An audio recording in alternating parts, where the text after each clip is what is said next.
back to my channel, Bookworms. Today I am bringing you some slasher book recommendations. Let's begin. So coming in at number 7, I would say this book is perfect for a YA reader. This book reads kind of younger, it's a lot more fun, it's not so detailed in its graphic nature. But it is a really fun story. It combines two kind of traditional tropes together, which is quite fun. It creates such an atmospheric slasher, which I think would also be perfect around Halloween time. And of course that book is Clown in a Cornfield. So this is a 80s style horror, and of course it combines the creepy clown element with haunted cornfields, and it kind of brings those two elements together and creates this masterpiece of a slasher book. Clown in a Cornfield is about a small town called Kettle Springs, which is falling apart. It's torn between old and the new. There was a corn syrup factory there, which was called the Bay Pen Corn Syrup Factory, and it had a mascot called Friendo, and it is a clown, and it comes to life and goes on this homicidal rampage, killing a lot of the rotten kids in this town, trying to bring the town back to life and restore how it was in its heyday. So this book really was a fun ride. I think it's a perfect slasher for the Halloween season. It's definitely got a lot of elements in there which would appeal to, like I say, YA readers and those who don't like blood and gore all that much. This does have a heavy plot line, so it's not just about the killings, there is a plot line to this. And also, as a bonus, I would say Clown in a Cornfield 2, Friendo Lives, is also a really good addition to Clown in a Cornfield. So if you wanted a double bill, so to speak, of slashers, I recommend doing both of those around Halloween. It is definitely worth your time.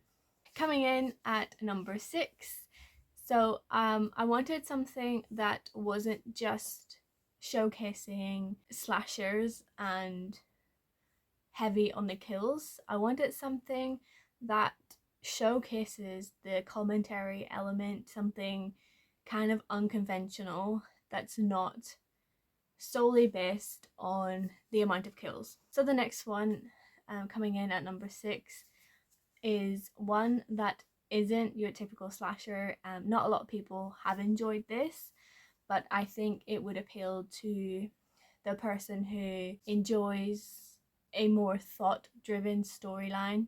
And this book is The Last Final Girl by Stephen Grimm Jones.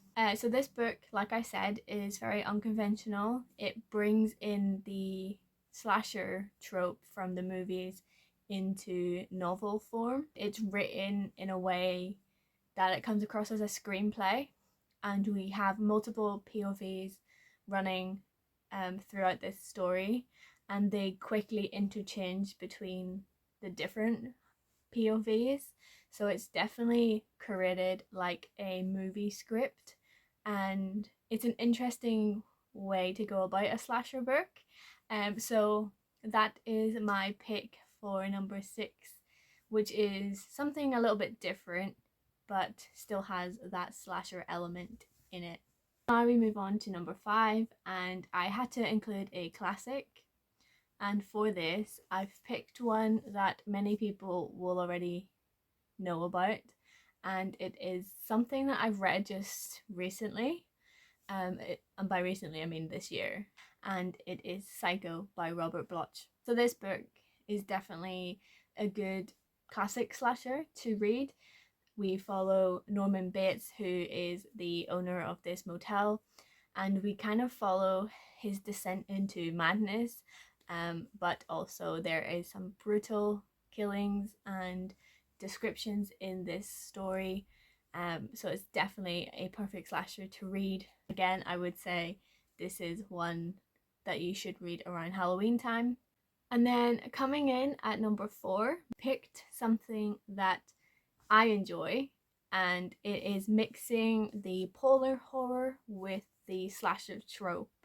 And this one kind of is an eerie story about isolation in the wintry setting, and it's a survival based story, and it's perfect for anybody who is looking for that winter slasher. I read this book last winter and I thought it was perfect. It was an incredible read. It was so suspenseful, and there was a lot of brutal killings as well. And this book is The Shuddering by Anya Alborn. So The Shuddering, like I've said, is a wintry slasher. It is set in the wintry mountains in Colorado, where a group of friends head off to a secluded cabin, and they are faced with something unknown in the forests and the woods around them, and they have to fight to survive the unnatural horrors that occur. And this one has a lot of blood and lots and lots of killing, especially in the depictions within the storyline. So this one I would say is for somebody who's looking for a more detailed slasher. This goes into a lot of detail, and the setting of the white snow, the wintry element, the unknown horror, it has everything in it, and it makes it a really, really creepy story and the perfect slasher to read during the wintry holiday season. So now we're into my top 3, and coming in at number 3 is something that is quite fun, is Cirque Berserk by Jessica Guess. So this is a nice short novella. It's perfect for like your summer slasher or Halloween slasher, because it is focused around clowns. The main focus in this story is about the group of friends who go to this abandoned carnival, and they have to fight for their lives during this night. So there's lots happening in this. It's a very fast-paced book. For such a short book, it packs a punch. It is very gory, slashery. It's also very fun. So the number 2 spot goes to one that is kind of one of my favorite books that I've read so far in 2023. It's very gory. There's a lot of killer clowns in this book.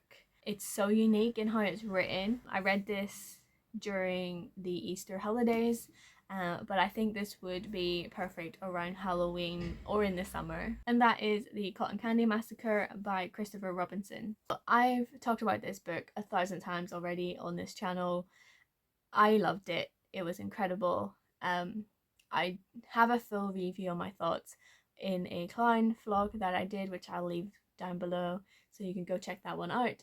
But essentially, we are following a lot of different characters in this story, and it jumps perspectives throughout, but it's set like a movie. So there is like cut to scenes, split screens, so we can kind of picture in our heads how this would work as a movie. And I feel like that's such a unique element to a story.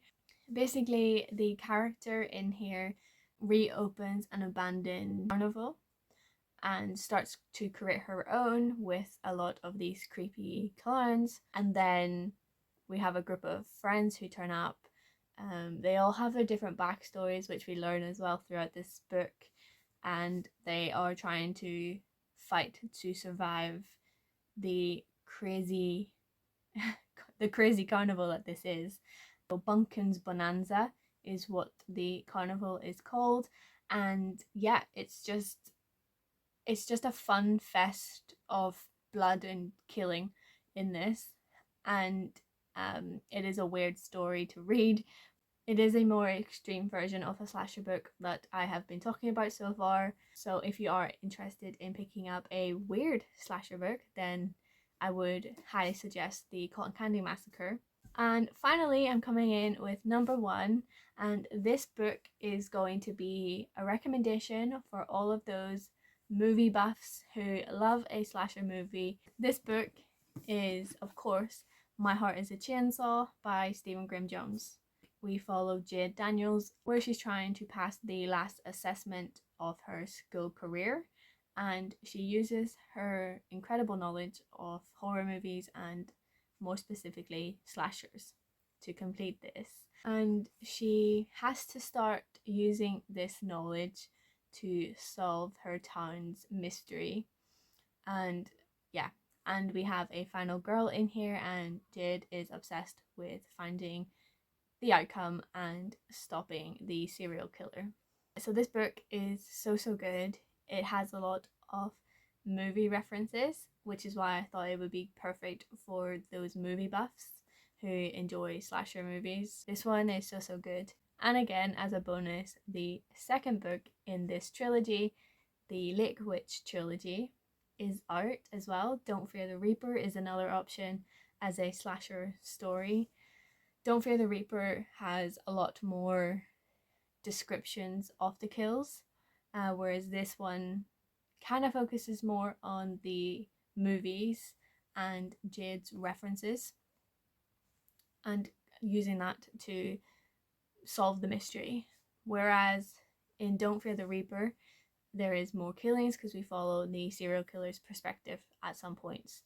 So it's a lot more detailed and heavier on the slashing elements. So both of those books are definitely really good recommendations that I think would be perfect to read for anybody who is wanting to get into slashers more. And there we have it. Those are my 7 plus 3 bonus recommendations for you. I hope you have enjoyed watching this. Do let me know if you plan on reading any or if you've read them already. I'd really love to know. And also, do you have any recommendations for me? I would love to know if there are more slasher books out there that you'd recommend me to check out that I haven't included on this list. So that is all for me today. I hope you have enjoyed watching. If you have, then please do stick around. I have more content like this to come. And until then, keep your pages turning and embrace the darkness. Bye!